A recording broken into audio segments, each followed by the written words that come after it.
Duduk kembali Bapak Ibu Saudara yang terkasih dalam Tuhan. Shalom. Ada sukacita, amin. Hari ini kita bersyukur tanggal 1 bulan September ya. 1 bulan sudah kita lalui. Sungguh luar biasa ya. Tidak selalu mulus perjalanan kita ya. Tidak selalu baik-baik ya. Ada berkat-berkat yang berlimpah. Ada kesukaran-kesukaran yang juga luar biasa. Ada kesukaran yang biasa. Ya, itulah kehidupan. Nah, tema kita hari ini saya beri adalah hadapi tantangan dengan mengandalkan Tuhan. Jadi persoalan itu ya kita tidak bisa berkata kalau boleh jangan ada. Selagi kita hidup kita diperhadapkan dengan persoalan. Ya, tidak selalu tenang-tenang saja gitu loh. Ya, tetapi satu hal yang menarik bahwa ketika kita mengandalkan Tuhan, ya kita dimampukan untuk menghadapi tantangan itu, ya pasti, karena Tuhan selalu bersama dengan kita. Tuhan baik. Nah, dalam satu perjalanan bangsa Israel, ya memang mereka dikenal dengan bangsa yang tegar tengkuk, tetapi kembali ada 3 kali periode. Ya, periode pertama dipimpin oleh Zerubabel untuk membangun kembali bait suci, ya bait Allah yang dibangun oleh Raja Salomo yang sudah dihancurkan itu. Nah, kemudian kelompok kedua ya dipimpin oleh 21. Kita baca bersama-sama ayat 21. 1, 2, 3. Kemudian di sana di tepi sungai Ahawa itu, tangan Allah kami melindungi semua orang yang mencari Dia demi keselamatan mereka. Tetapi kuasa murkanya menimpa semua orang yang meninggalkan Dia. 23, 1, 2, 3. Jadi berpuasalah kami dan memohonkan hal itu kepada Allah. Ya, saudara yang terkasih dalam Tuhan, ya kami bersyukur perjalanan PP Bandung dan Pasar Jimbaran Bandung Jimbaran berjalan dengan baik. Tiba di lokasi di Jimbaran dengan baik. Tidak mulus perjalanan itu. Ya, tergandeng, ya berjejer di depan. Nah, itu terlalu susah untuk menghadapi itu. Kalau hanya 1 atau 2, ya saya masih bisa tersenyum untuk menghadapinya. Karena dengan naikkan sedikit gas, lewat. Tapi ketika 10 mikir-mikir. Sebab dari depan bisa tiba-tiba bahaya. Nah, itu suatu pergumulan yang berat. Aduh, saya hitung 1, 2, aduh bagaimana caranya. Tetapi saya nggak boleh dong di belakang terus, nggak nyampe-nyampe nanti ke Bandung. Ya, jadi satu persatu saya harus hadapi tantangan itu. Satu truk saya mepet, ya ada longgar sedikit saya mepet. Dan itu diperkenankan ya, karena jalurnya boleh memotong, hanya berani atau tidak.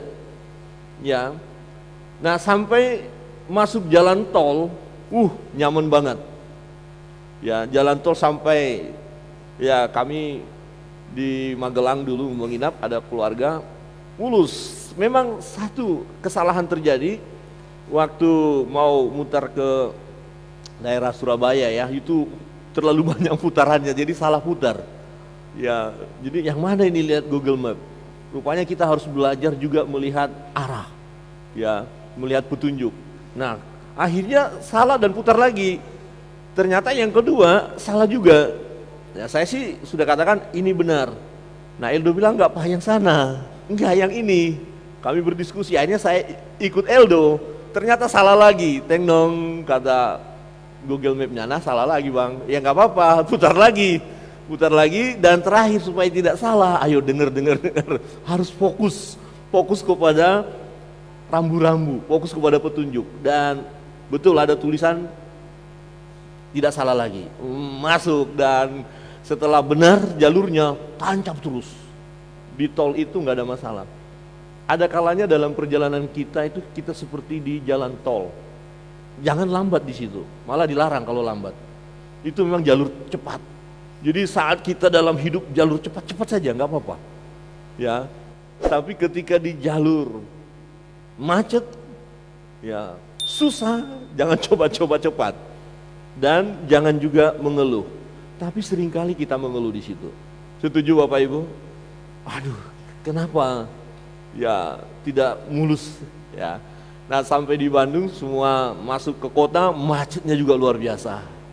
Nah selesai sudah ya. Terus kita mengeluh, oh jangan, ya tetap fokus kepada arah, karena kota itu kami nggak terlalu paham, jadi harus ngikutin dia, nggak boleh lepas dari petunjuk. Akhirnya tiba, kemudian urusan semua kita selesaikan beberapa hari, kemudian pulang sama juga ya. Jadi ketika masuk jalan tol bagus sekali, nikmat sekali, nyaman sekali. Tapi setelah keluar dari jalan tol masalah lagi. Nah ternyata jalan hidup kita ini ya seperti itu, tidak selalu mulus. Coba lihat kiri kanan dan katakan, ternyata tidak selalu mulus. Amin. Nah waktu di jalan biasa, wah kita tahu lah ya, udah naik turun pokoknya tanjakan, dan kalau sudah ada truk dan bis di depan itu kita sudah, wah gimana caranya. Nah akhirnya dalam kesempatan yang tepat saya potong terus dan lewat. Nah persoalannya adalah kelemahan kita, ya kami harus mampir ke Alfamart ya, atau Indomaret itu waktu itu, pokoknya ya kita ada urusan, padahal kita sudah lewati masalah ini. Ya akhirnya ketika kita berhenti, masalah itu datang lagi mendahului kita. Berarti kita harus menghadapi masalah itu lagi. Nah kemudian saya dengan Ibu Pendeta diskusi, iya ya, lah dia di depan kita lagi. Ya kesalahan kita, bukan kesalahan kita, kelemahan kita. Sebab kita nggak boleh memaksakan diri maju terus, karena ada kebutuhan kita harus mampir. Ya, nah ternyata perjalanan hidup seperti itu. Kadang-kadang kita pikir kita salah, bukan. Kita punya kelemahan. Saudara punya kelemahan, maka kita perlu menyadari kelemahan kita. Ketika kita menyadari kelemahan kita dan berhadapan lagi dengan masalah yang baru, ya dihadapi saja. Amin. Coba lihat kiri kanan dengan senyum, sentuh sedikit tidak apa-apa, senggol dong ya. Hadapi masalahmu. Halo, hadapi masalah. Dan menarik adalah ada petunjuk ya daripada Tuhan. Nah ketika Ezra memimpin umat itu pulang, ada masalah, ada tantangan. Nah latar belakangnya jelas di sana, umat pilihan Allah pulang dari pembuangan dari Babel. Ini tidak mudah ya. Di Ezra pasal 8 ayat 1 berkata, inilah kepala-kepala kaum keluarga dan silsilah orang-orang yang berangkat pulang bersama-sama aku dari Babel pada zaman pemerintahan Raja Artasasta.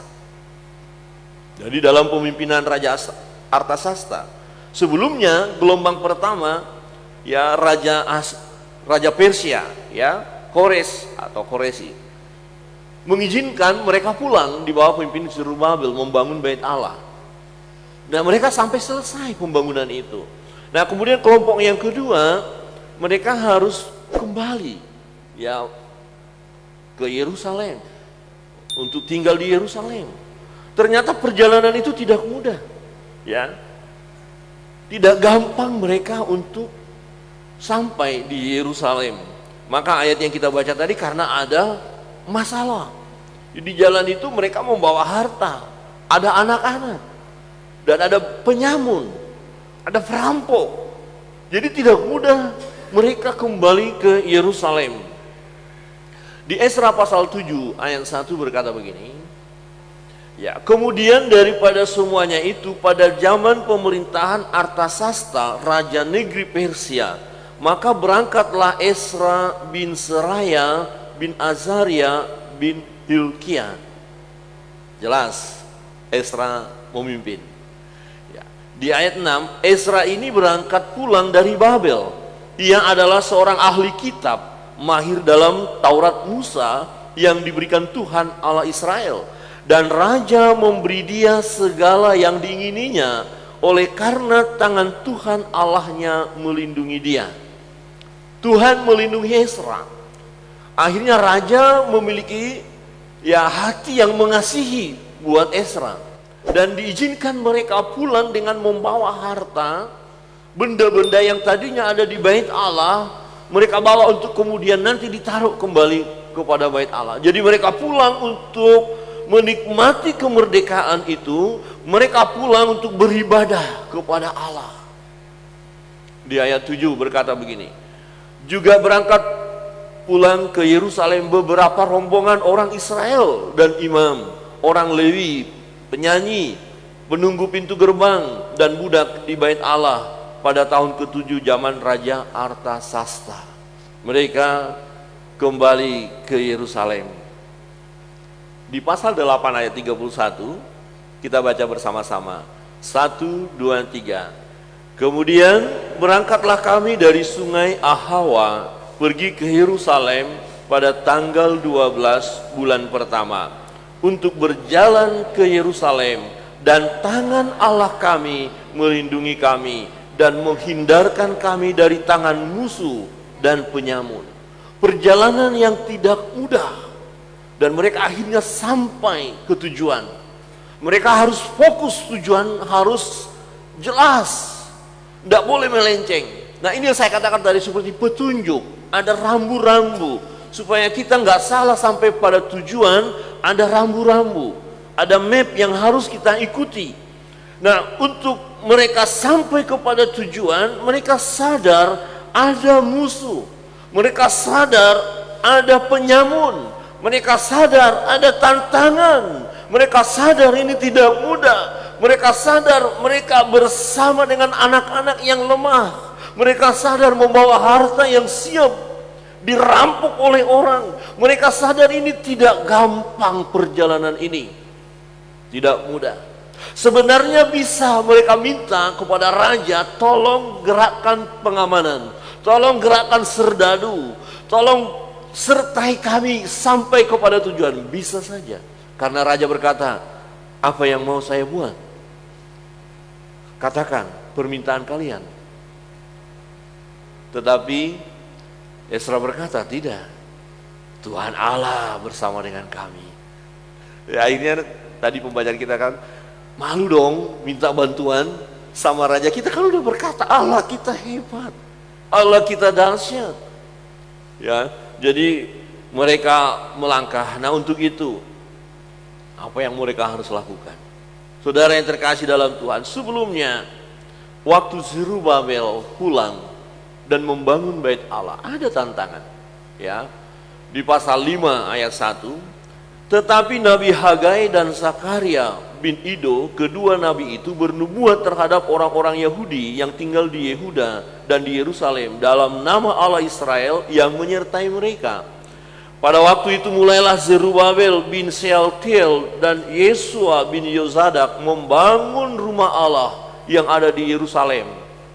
Mereka didampingi dan dibantu oleh nabi-nabi Allah. Nah, yang dibangun itu bait Allah yang dibangun oleh Salomo, kemudian dihancurkan oleh bangsa Babel. Hancur, rata. Tetapi setelah 70 tahun mereka di pembuangan, mereka kembali dan membangun. Apakah mulus pembangunan itu? Tidak. Ada yang mencegah, ada yang menantang mereka. Ya, tetapi mereka tetap membangun. Ayat 3, tetapi pada waktu itu juga datanglah kepada mereka Tatnai, bupati daerah sebelah barat sungai Efrat, bersama-sama dengan Setar Bosnai dan rekan-rekan mereka. Dan beginilah katanya kepada mereka, siapa yang perintah kepadamu untuk membangun rumah ini dan menyelesaikan tembok ini?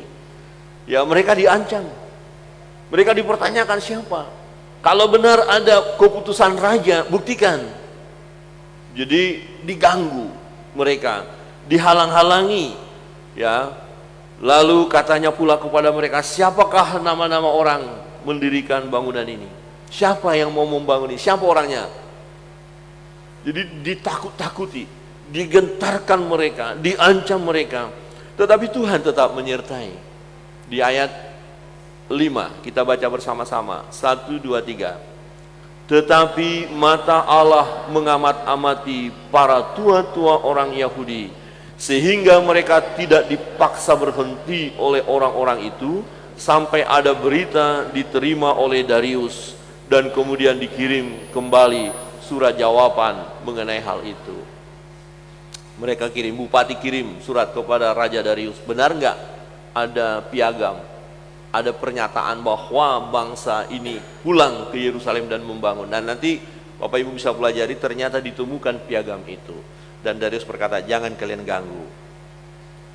Perintah dari Kores jelas, Raja Kores, jangan ganggu. Bahkan apa yang mereka butuhkan kalian harus berikan. Akhirnya selesai pembangunan Bait Allah, mereka bersuka cita. Tetapi persoalan adalah ya umat ya mulai lagi tidak fokus kepada Allah, mulai lagi mereka melakukan hal-hal yang tidak berkenan kepada Tuhan dan mulai menghadapi tantangan-tantangan baru. Saudara yang terkasih dalam Tuhan, umat ini mengalami pergumulan, mengalami tantangan. Secara khusus pada saat Ezra memimpin. Nah, pertanyaan bagi kita, apa yang harus kita lakukan ketika kita diperhadapkan berbagai tantangan dan pergumulan hidup? Nah, belajar dari pengalaman bangsa Israel di bawah kepemimpinan Ezra, maka kita harus melakukan kebenaran firman Allah. Yang pertama adalah kita belajar dari Ezra. Yang pertama, kita harus merendahkan diri di hadapan Allah. Mungkin kita sering mendengar kata ini. Ya, gampang kita berkata-kata, tetapi begitu kita mau melakukannya, betapa sulitnya merendahkan diri. Ya, bangsa Israel mengalami kegagalan sebenarnya dalam merendahkan diri ketika menghadapi persoalan. Ketika mereka mulai kembali keluar dari Mesir, kalau sejarah kita lihat, mereka seringkali mengeraskan hati. Ketika diperhadapkan dengan masalah, terjadi adalah bersungut-sungut, protes kepada Musa, protes kepada Tuhan, ya, mempertanyakan Tuhan, mengapa keadaan kami seperti ini, mengapa situasi seperti ini, mengapa penderitaan seperti ini, mengapa sakit penyakit seperti ini, mengapa kesusahan seperti ini, mengapa pergumulan terus menerus kok nggak selesai-selesai. Dan itu bisa terjadi dalam hidup kita secara manusia. Mengapa Tuhan? Kita bisa katakan, ya saya harus merendahkan diri, ya tapi kok begini, ya masalahnya kok begini. Waktu Ezra memimpin, yang dia lakukan adalah merendahkan diri di hadapan Allah. Ezra bersama umat Tuhan mengambil waktu untuk berdoa dan berpuasa. Merendahkan diri, ya, salah satu tindakan merendahkan diri adalah berdiam diri di hadapan Allah, berdoa, berpuasa. Ya, berdoa dan berpuasa adalah tindakan merendahkan diri, di mana kita mau berkata, Tuhan, kami tidak mampu menghadapi persoalan ini dengan kekuatan kami tidak punya kekuatan sama sekali, kami ini lemah. Nah, waktu mereka berdoa dan berpuasa, di situ mereka merendahkan diri dan mau berkata, Tuhan, mari Engkau turun tangan menolong kami, turun tangan menyelamatkan kami, turun tangan membawa kami untuk sampai ke Yerusalem. Mereka berdoa dan berpuasa. Kalau saudara, Bapak Ibu, ketika kita belajar firman Allah, banyak kali kita menemukan bahwa anak-anak Tuhan, orang percaya, ketika diperhadapkan dengan persoalan pergumulan hidup, mereka berdoa dan berpuasa. Mereka berdoa dan berpuasa. Berdoa dan berpuasa itu seperti kita menyangkal diri kita. Jangan lagi akunya kita, jangan lagi kehebatannya kita andalkan. Tapi kita andalkan Tuhan, kemudian menyadari ini kenapa seperti ini. Nah, Ezra menyadari mengapa umat itu akhirnya dibuang ke Babel. Kalau saudara nanti membaca di sana jelas, ini karena kesalahan nenek moyang kami, kesalahan kami. Dia tidak menyalahkan orang lain, dia tidak menyalahkan Tuhan. Kami pertolongan Tuhan, bagaimana mungkin kami melakukan dosa lagi? Ini yang dikatakan oleh Ezra kepada mereka, mengapa melakukan dosa lagi? Mengapa hidup di dalam dosa lagi? Kalau sudah Tuhan lepaskan kita dari situ, Tuhan sudah kasih kesempatan, kenapa kita melakukan lagi? Nah, disitulah mereka berdoa dan berpuasa, mengakui segala dosa mereka, dan kemudian mereka menjaga hidup kudus di hadapan Tuhan. Itu yang diingatkan oleh Ezra. Saudara yang terkasih dalam Tuhan, dikatakan ya bahwa mereka harus menjaga hidup kudus. Ya, menjaga hidup kudus. Di ayat 28 berkata, dan aku berkata kepada mereka, kamu kudus bagi Tuhan, dan perlengkapan-perlengkapan ini pun kudus, dan perak dan emas ini adalah persembahan sukarela kepada Tuhan Allah nenek moyangmu. Dan aku berkata kepada mereka, kamu kudus bagi Tuhan. Ya, kita orang-orang yang sudah diselamatkan oleh Tuhan. Kita orang-orang yang sudah dikuduskan untuk Tuhan. Jadi kita menyadari ketika kita menghadapi tantangan dan pergumulan, bisa saja itu karena kelemahan kita dan ketakberdayaan kita. Bisa saja itu karena dosa yang kita lakukan. Nah, untuk itu kita mohon pengampunan dosa. Kita berkata, Tuhan ampuni aku. Jika ini memang karena dosaku, Tuhan ampuni aku. Maka Tuhan mengampuni kita. Amin. Firman Tuhan berkata, apabila kita mengakui segala dosa dan kesalahan kita, Ia setia dan adil, dan Dia akan menyucikan, menguduskan kita dari segala dosa dan kesalahan kita. Saudara yang terkasih dalam Tuhan, Ezra menekankan supaya umat itu menjaga kekudusan hidup. Mereka membereskan diri mereka dari segala kecemaran. Nah, salah satu dosa yang mereka lakukan adalah perkawinan campur dengan bangsa-bangsa kafir. Jadi mereka mengambil istri-istri atau yang perempuan mengambil suami-suami yang bukan umat Allah.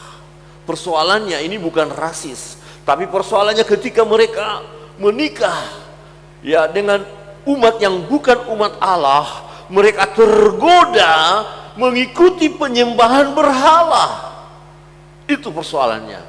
Akhirnya mereka tidak lagi menyembah Allah Abraham, Ishak, Yakub, tetapi mereka tergoda. Inilah salah satu kelemahan umat Israel ketika mereka kawin campur. Ketika mereka mengambil bangsa-bangsa lain, mereka terpikat dengan penyembahan berhala. Itu yang mendukakan hati Tuhan. Bukankah Tuhan berkata, jangan ada Allah lain padamu untuk disembah. Akulah Allah.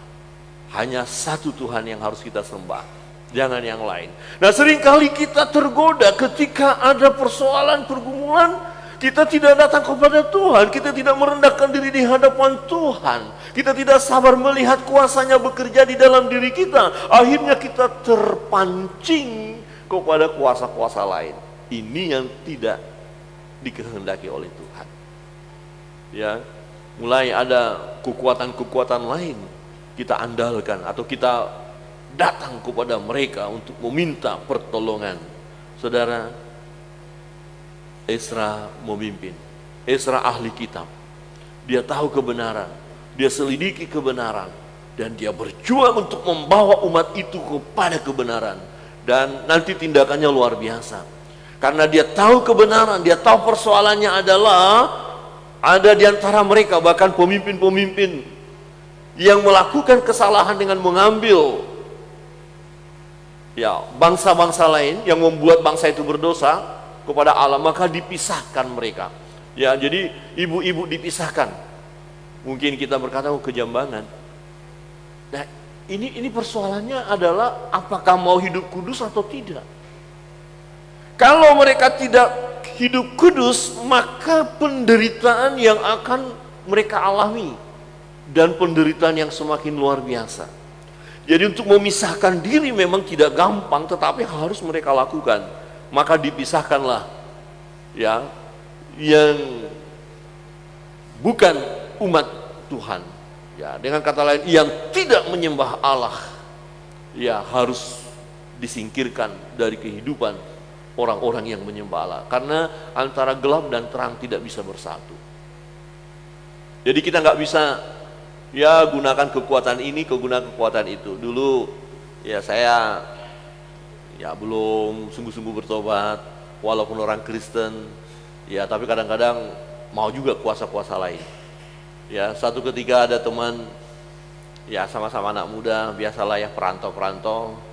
Ya, dia punya kekuatan-kekuatan lain. Dan aneh teologianya, dia berkata begini, nggak apa-apa.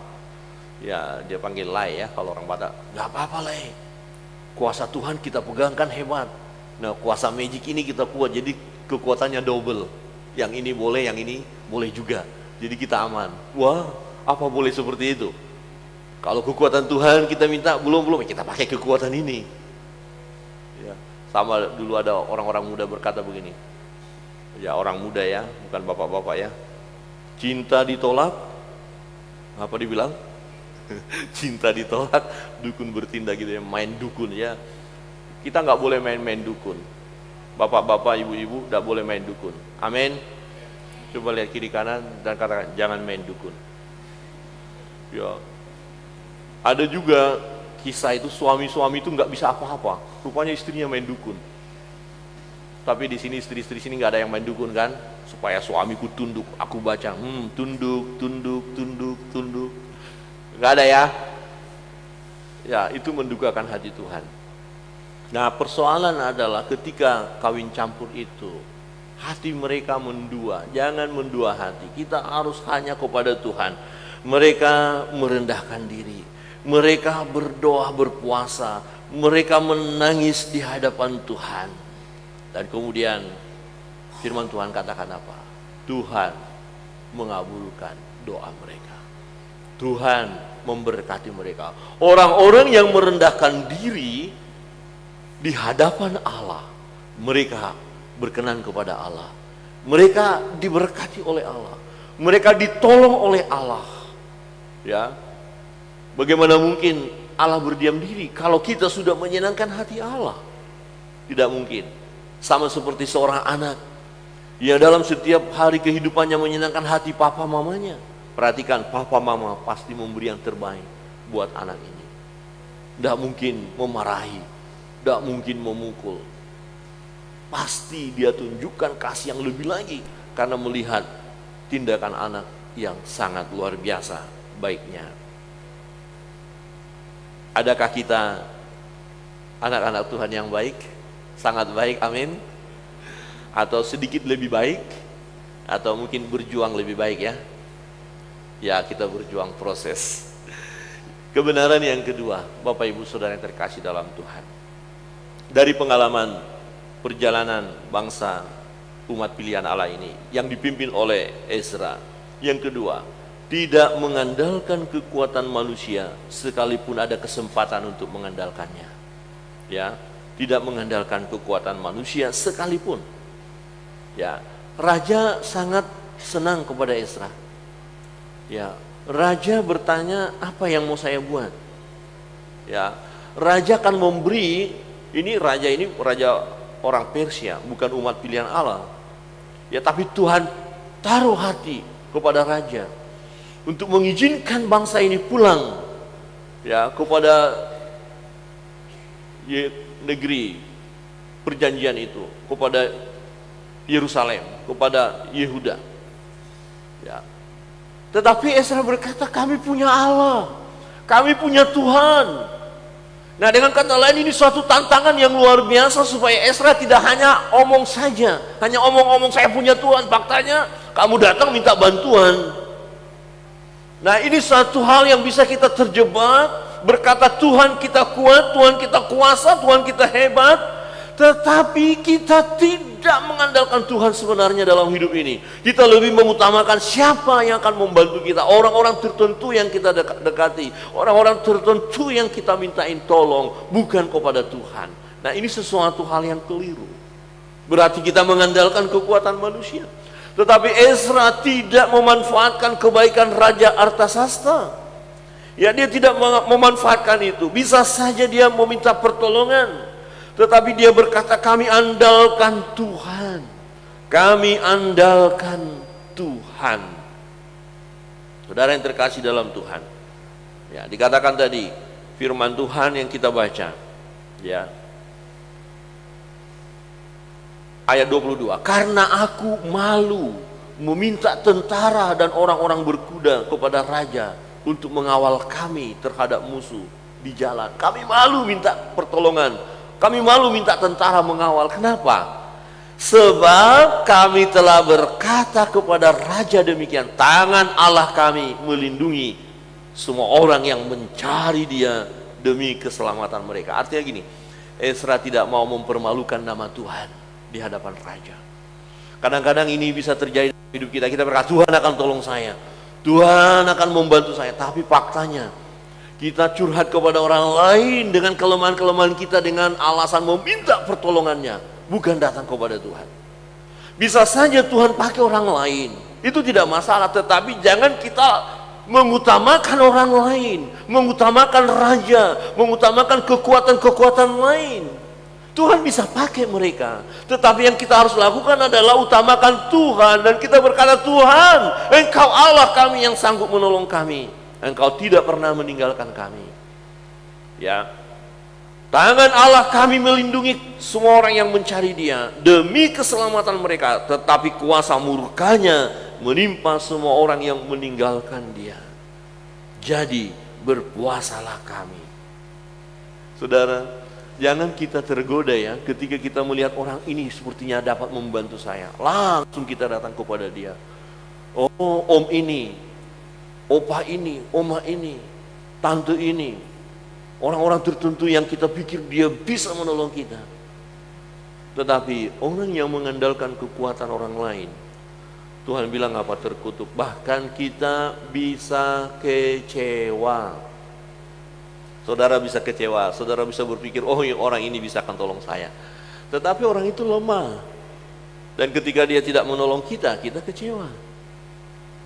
Ya, bukan berarti kita tidak boleh menerima pertolongan orang itu ketika orang itu dipakai Tuhan. Jadi jangan dia dulu, misalnya si A, oh saya mau minta tolong ke A, jangan dulu. Datang kepada Tuhan dulu. Nah, bagaimana cara Tuhan menolong kita, itu urusan Tuhan. Dan salah satunya bisa dia pakai si A itu untuk menolong kita. Ada amin? Jadi kepada Tuhan dulu. Tuhan, tolong kami. Tuhan. Nah, ini kita belajar dari Ezra supaya jangan hanya sebatas kata-kata saja kita berkata Tuhan menolong kami, Tuhan melindungi kami, Tuhan pembela kami. Tetapi ketika diperhadapkan dengan persoalan itu, pergumulan itu, kita mulai goncang dan mencari siapa yang akan nolong kita, siapa yang akan membantu kita. Ayo bantu kami. Kemudian kita nggak berdoa, kemudian kita nggak percaya kepada Tuhan. Atau mungkin kita merasa terlalu lama Tuhan bertindak, terlalu lama Tuhan menolong saya, ini terlalu lama pergumulan ini, terlalu panjang persoalan ini. Saudara siap menghadapi persoalan yang terlalu panjang? Amin. Amin. Ya, kami ketika mulai pagi-pagi subuh, saya dan Ibu Gembala mau pulang tinggal berdua.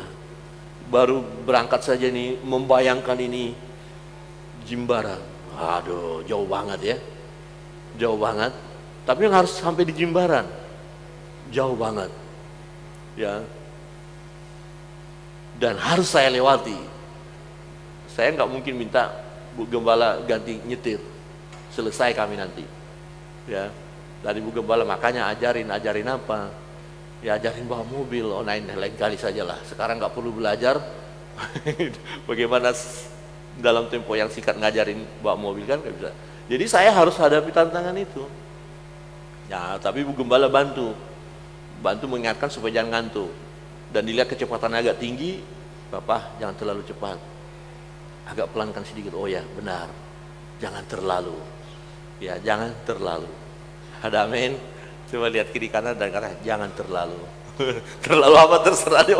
Kadang-kadang gini terlalu nyaman, terlalu apa terlalu ya. Harus ada batas-batasnya, ada rambu-rambu. Saudara yang terkasih dalam Tuhan, kita mengandalkan Tuhan. Benar, perjalanan masih jauh.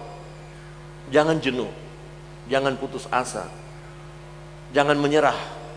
Capek betul, lelah betul, tapi selagi kita ada pada jalur yang tepat, jalankan saja. Jangan visinya melenceng, sasaran jangan melenceng, terus lakukan. Tuhan akan menolong. Memang kita punya kelemahan, tapi Tuhan akan menolong, percayalah. Ada kekuatan baru yang bisa kita rasakan, di mana Tuhan turun tangan atas pertolongan daripadanya buat kita. Itu fakta. Tetapi kalau kita mengandalkan diri kita, dikatakan apa? Celakalah orang yang mengandalkan kekuatan manusia. Saudara yang terkasih dalam Tuhan, kita terus mengandalkan Tuhan dalam hidup ini. Ezra mengatakan bahwa Tuhanlah yang akan menolong mereka sampai di Yerusalem, dan mereka harus buktikan. Jangan mereka membuat malu nama Tuhan. Nah, itu juga bagi kita. Kalau saudara sering berkata Tuhan akan tolong, Tuhan akan membela, Tuhan akan menyelesaikan, pertahankan kalimat kita ketika kita dalam menghadapi ujian. Jangan permalukan nama Tuhan. Jangan sampai katanya Tuhan yang menolong. Buktinya dia bersungut-sungut. Buktinya dia tidak mengandalkan Tuhan. Buktinya dia cari pertolongan kepada paranormal. Buktinya dia minta-minta tolong sama saya. Buktinya Ezra berkata, aku tidak akan minta pertolongan daripada raja, walaupun bisa tentara mengawal mereka, pasukan mengawal mereka, tapi mereka bilang Tuhan yang menolong kami, Tuhan yang menyertai kami. Nah, bagaimana cara Tuhan menyertai kita, menolong kita, itu urusan Tuhan. Tuhan punya cara. Waktu perjalanan pulang, memang setelah keluar dari jalan tol, itu pergumulannya luar biasa. Ya, waktu Ibu Gembala istirahat tertidur, ya saya tetap konsen. Nah, di depan saya ada banyak ya kendaraan. Ternyata ada kecelakaan dekat Banyuwangi, sudah mau Banyuwangi kami ada kecelakaan sehingga padat. Nah, kalau saya berdiam saja, kapan mau sampai? Tapi kan saya tidak tahu kalau ada bus truk yang akan datang dari depan karena nggak kelihatan. Nah, ini menjadi pergumulan. Nah, dalam pelajaran ini saya berkata begini, kalau saya tahu ada masalah di depan, saya ngerti bagaimana cara saya menghadapi. Tapi kalau saya nggak tahu masalah itu, tapi tiba-tiba ini problem. Tapi kalau saya takut melangkah, wah ini dilema. Akhirnya saya nekat, karena mobil lain juga sudah, dan dia lolos. Saya pikir saya akan lolos. Waktu saya jalur kanan, ternyata betul ada truk di depan, dan kami ketemu muka dengan muka. Ketemu muka dengan muka, karena jalannya begini. Nah, Bu Pendeta nggak tahu, bersyukur dia tertidur, sehingga tidak ada suara-suara makanya nggak ada lagi. Tenang kan? Tapi saya diam aja, mau bikin apa? Dan sopirnya lihat saya lihat dia. Saya bilang begini, dan dia bilang silakan Pak. Dia hentikan truknya. Ya, kemudian bus di sini rapat sekali. Dan ada beberapa menit itu harus nunggu dulu. Setelah mobil di jalan, busnya jalan, baru saya motong. Lolos. Tidak terjadi kecelakaan. Karena apa? Ya, bersyukur bertemu dengan orang baik. Dia tidak bel-bel, dia tidak marah-marah. Jadi Bapak Ibu, di jalan lain kali kalau ada yang agak sedikit salah, jangan marah-marah ya. Ya, karena dia nggak tahu kalau kita berhadapan dengan dia. Jadi tolong ya katakan silakan lewat supaya sama-sama damai. Amin. Siapa di sini kalau ketemu dengan gitu langsung marah-marah, kau ini nggak tahu jalan, gitu, ada ya? Kalau kita bikin tin juga itu capek, kita nggak ada gunanya. Ya, apalagi kita noleh lagi, waktu apa kamu lah, kita nggak lihat jalan, kita celaka loh. Lebih baik fokus kepada jalan, biarkan dia berlalu ya. Ada amin. Tantangan selalu ada. Kalau kita tahu, kita ngerti. Tapi kadang-kadang tantangan tiba-tiba datang. Bukan kita nggak mempersiapkan diri, tapi kita punya kelemahan. Nah, untuk itu andalkan Tuhan. Tuhan tolong kami. Bukan kesalahan yang kita lakukan, bukan. Karena memang kita harus berjalan. Nah, buktinya waktu kita sampai dekat pelabuhan, ada 2 jalur ditutup. Ini truk semua, dan kami ada di belakang. Lama kami menunggu. Nah, kemudian ada 1 jalur, hanya jalan 1 yang mestinya dari lawan arah terus lewat. Nah, ketika ada orang mulai motong, pas ada truk lewat, dia berhenti. Nah, kemudian nggak bisa berpapasan, akhirnya disuruh mutar lagi dia, kembali lagi jalur, dan ini lewat. Nah kemudian kita cukup lama, ternyata persoalannya adalah yang truk itu memang belum boleh masuk, tapi mobil kecil boleh. Nah waktu ya kami nekat ya, perlu nekat juga ya, perlu nekat tapi perhitungan ya. Ayo kita coba deh, saya pikir nih, bagaimana ini. Ternyata hanya 5 atau 6 truk aja di depan kami itu sudah pelabuhan. Dan untuk mobil kecil boleh, dan masih kosong tempatnya. Dan saya potong, wah puji Tuhan. Nah di situ saya perlu juga ada keberanian. Keberanian tapi perhitungan. Kalau ada truk di depan masa saya potong, enggak. Saya lihat kok sepi banget ya, akhirnya nekat deh, zet deh selesai. Dan ya tiket sudah kami beli sebelumnya dan kita bisa masuk ke pelabuhan, masuk kapal, nyebrang tenang dan sampai di Bali dengan tenang. Perjalanan yang cukup melelahkan, tapi kita buat asik. Ada amin. Perjalanan ini penuh tantangan, penuh pergumulan, tapi buatlah asik bersama dengan Tuhan. Haleluya. Coba lihat kiri kanan dan katakan, buat asik dengan Tuhan. Buat asik dengan Tuhan. Andalkan Tuhan. Saudara yang terkasih dalam Tuhan, kita diingatkan akan kebenaran firman Tuhan dalam Yeremia pasal 17 ayat 5. Saya baca untuk kita. Beginilah firman Tuhan. Terkutuklah orang yang mengandalkan manusia, yang mengandalkan kekuatannya sendiri, dan yang hatinya menjauh daripada Tuhan. Ia akan seperti semak bulus di padang belantara. Ia tidak akan mengalami datangnya keadaan baik. Ia akan tinggal di tanah angus di padang gurun, di negeri padang asing yang tidak berpenduduk. Ini orang-orang yang tidak mengandalkan Tuhan. Tetapi bagaimana orang yang mengandalkan Tuhan? Kita baca bersama-sama ayat 7. 1, 2, 3. Diberkatilah orang yang mengandalkan Tuhan, yang menaruh harapannya pada Tuhan.